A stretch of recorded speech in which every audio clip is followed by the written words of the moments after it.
One of these two people is you. Same job, same salary for 30 years, same options sitting in front of them every single January. One walks away with 1.4 million, the other has 47,000 and a plan to keep working. You already know which brain you have. You feel it every time you get paid and the money disappears before the month ends. Every time you tell yourself, next month will be different. Most Americans never figure out why the gap exists. They assume it is income or luck or discipline. It is none of those things. It is the pattern your brain runs every single time money shows up, automatically, invisibly, and without asking you first. Today, we show you both patterns so you can finally see which one is running. This is Chris, and this is James. Same city, same company, same salary since 2004, same start date. 20 years later, one of them is retiring comfortable. The other is wondering if he ever will. We are going to follow both of them through 6 financial moments. Same situation, same number in the bank, 2 completely different brains. By the end, you will know exactly which pattern is running in you. It's 2004, first real paycheck. Same amount, same direct deposit notification. Chris opens the banking app, sees the number, feels the relief, then does something his brain does not enjoy. He moves $200 into a separate account before he pays a single bill. It is not comfortable. It does not feel like enough.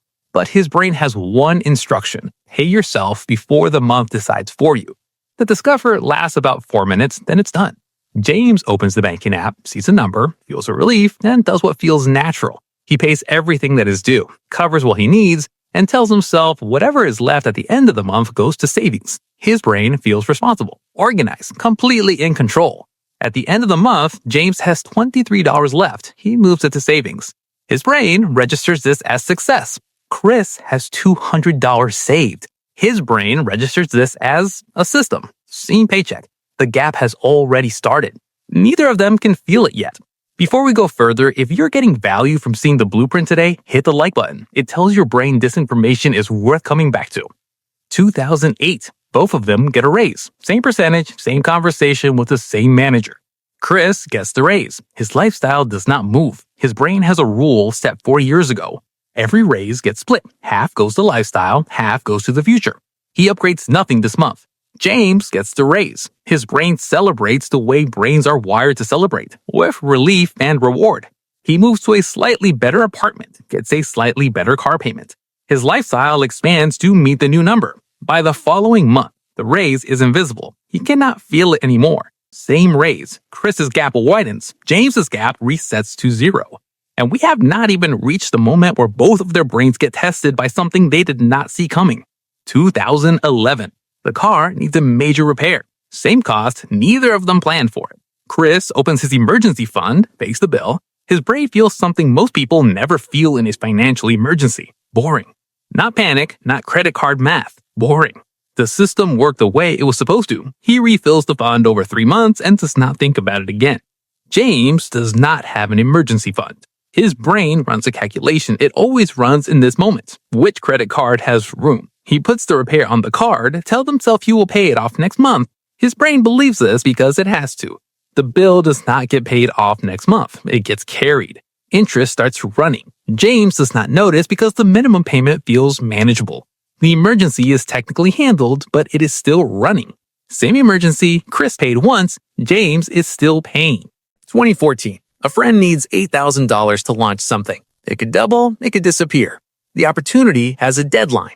Chris's brain runs one question before anything else. Can I afford to lose this entirely?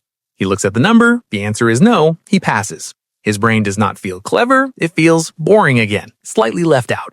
He watches from a distance and tells his friend he cannot make it work right now. James's brain runs a different question. What if this is the one that changes everything? He has been waiting for the moment that accelerates it all. This feels like it could be that moment. He moves money he cannot afford to move. He does not tell his partner the full number. The opportunity does not perform the way it was supposed to. 6 months later, it is clear the money is gone. He absorbs the loss quietly, does not tell anyone how much it actually was. His brain files this under bad luck rather than pattern recognition. Same temptation. One brain asked, what if I lose? One brain asked, what if I win? The question your brain asks first determines everything because the next moment is the one most people never recover from, and almost nobody talks about it.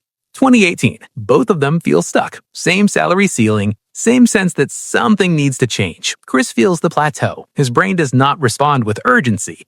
It looks at what is already working and asks how to make it more consistent. He increases his automatic contribution by 1% on a Tuesday afternoon in 4 minutes. His brain does not experience this as a breakthrough, it experiences it as maintenance. He does not think about it again. James feels the plateau, and his brain responds the only way it knows how, with the feeling that something dramatic needs to happen. He buys a domain name, then another. His browser has 11 tabs open about passive income. He starts 3 things and finishes none. His energy goes entirely into the idea of change rather than the quiet mechanics of it. His savings account has not moved in 6 months. His brain is exhausted from effort that produced no movement. Same plateau. Chris made 1 small adjustment on a Tuesday. James made 10 large attempts and ended the year the same position he started. 2024. Both of them sit down and look at the full picture for the first time in years. Chris opens the account. The number surprises him. Not because he got lucky, not because he made a brilliant move at the right moment, because 20 years of boring, consistent, completely unsexy decisions compounded into something he almost does not recognize. His brain did not feel wealthy for 20 years. It just followed the pattern. The pattern built the outcome. James opened the account. The number surprises him too, but differently. He knew it was not good. He did not know it was this not good.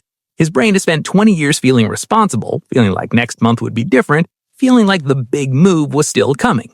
The account does not reflect any of those feelings. It reflects the pattern, the actual pattern, not the one James thought he was running. Same salary, same 20 years. One account has 1.4 million. The other has 47,000. Here is what this is not about.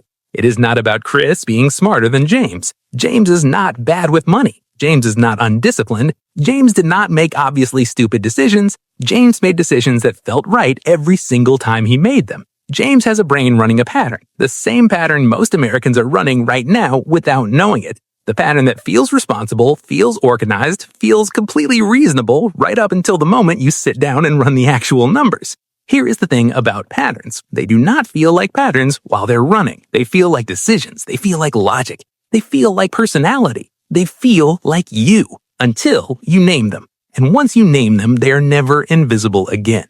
If your brain just recognized something in James, that recognition is not a verdict. It is not a diagnosis. It is the first moment a pattern stops running without your permission. Subscribe. Not because the number matters, because next week we go deeper into the pattern, and the people who stay are the ones who are finally ready to see it.